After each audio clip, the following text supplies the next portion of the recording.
ذرا سوچیں کہ کائنات کی ایک بہت بڑی دریافت ایک ایسی غلطی سے شروع ہوئی جس نے ہمارے نظام شمسی کے بارے میں سارے خیالات ہی بدل ڈالیں۔ جی ہاں، یہ کہانی ہے پلوٹو کی۔ ماہرین فلکیات ڈھونڈ تو ایک ایسے بہت بڑے سیارے کو رہے تھے جو نظام شمسی میں ہلچل مچا رہا تھا، مگر انہیں ملا کیا؟ ایک چھوٹا سا بالکل غیر متوقع مہمان۔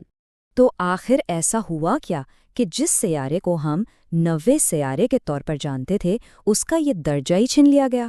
آج ہم اسی دلچسپ کہانی کو سمجھیں گے کہ پلوٹو کی دریافت ایک غلطی کیسے تھی اور آخرکار ہم نے اسے سیاروں کی فہرست سے کیوں نکال باہر کیا۔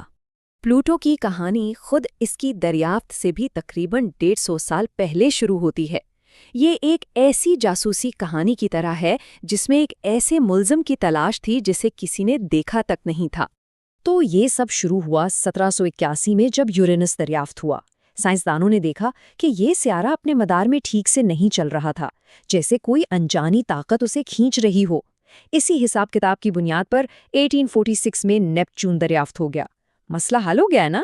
نہیں، مسئلہ اب بھی وہیں کا وہیں تھا۔ یورینس اب بھی تھوڑا سا لڑکھڑا رہا تھا۔ اس کا تو ایک ہی مطلب ہو سکتا تھا، نیپچون سے بھی آگے کوئی بہت بڑا سیارہ ہے جسے سیارہ ایکس کا نام دیا گیا، اور پھر اس کی تلاش شروع ہو گئی۔ اس وقت تو سب کو یہی لگ رہا تھا کہ جو بھی چیز وہاں موجود ہے وہ یقیناً بہت ہی بڑی اور طاقتور ہوگی، جو یورینس اور نیپچون جیسے گیسی دیوں کو بھی اپنی جگہ سے ہلا سکتی ہے۔ گویا وہ ایک ایسے کائناتی مجرم کی تلاش میں تھے جو نظام شمسی کے توازن کو خراب کر رہا تھا۔ مگر جب 1930 میں کلائڈ ٹامبو نے آخرکار اس مشکوک چیز کو ڈھونڈ ہی لیا جسے پلوٹو کا نام دیا گیا، تو اس نے معاملے کو سلجھانے کے بجائے اور الجھا دیا۔ جب پلوٹو پہلی بار نظر آیا تو اس وقت کے ٹیلیسکوپ اتنے طاقتور نہیں تھے کہ اس کا صحیح سائز بتا پاتے۔ ماہرین فلکیات نے بس یہ فرض کر لیا کہ یہی وہ بڑا سیارہ ایکس ہے اور شاید یہ زمین جتنا بڑا ہوگا۔ لیکن جیسے جیسے سال گزرتے گئے اور ٹیکنالوجی بہتر ہوتی گئی، پلوٹو کا سائز لوگوں کی نظروں میں چھوٹا ہوتا گیا۔ 1948 تک نئے حساب کتاب نے بتایا کہ ارے نہیں، یہ تو شاید مریخ کے برابر ہے، اور بس یہیں سے سکڑتے ہوئے سیارے کی کہانی شروع ہو گئی۔ اور پھر آیا سال 1978 جب پلوٹو کا چاند کیورون دریافت ہوا۔ اس ایک دریافت نے سب کچھ بدل دیا۔ اس کی مدد سے ماہرین فلکیات پلوٹو کا بالکل صحیح وزن اور سائز معلوم کر سکے، اور جو نتیجہ نکلا اس نے سب کو حیران کر دیا۔ پلوٹو ہمارے چاند سے بھی چھوٹا نکلا۔ اس کا سیدھا سا مطلب یہ تھا کہ پلوٹو بے قصور تھا۔ وہ اتنا چھوٹا اور ہلکا تھا کہ یورینس جیسے دیو سیارے کے مدار کو ہلا بھی نہیں سکتا تھا۔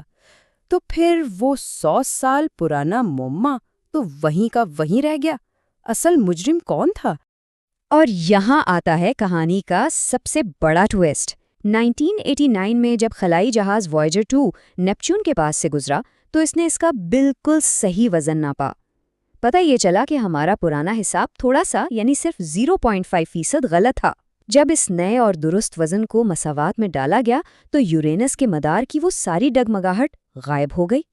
اس کا مطلب یہ تھا کہ سیارہ ایکس کی پوری تلاش ہی ایک غلطی پر مبنی تھی، اور پلوٹو کی دریافت خالصتاً ایک اتفاق تھا۔ کئی سالوں تک پلوٹو بیچارہ نظام شمسی کا سب سے چھوٹا سیارہ بنا رہا، لیکن پھر 21ویں صدی میں ایک اور دریافت نے ماہرین فلکیات کے لیے ایک نیا مسئلہ کھڑا کر دیا۔ سال 2005 میں ماہرین نے نیپچون سے بھی آگے ایک اور چیز ڈھونڈ نکالی جس کا نام رکھا گیا ایرس۔ اس دریافت نے سیارہ آخر ہوتا کیا ہے کہ بحث کو ایک نئی ہوا دے دی۔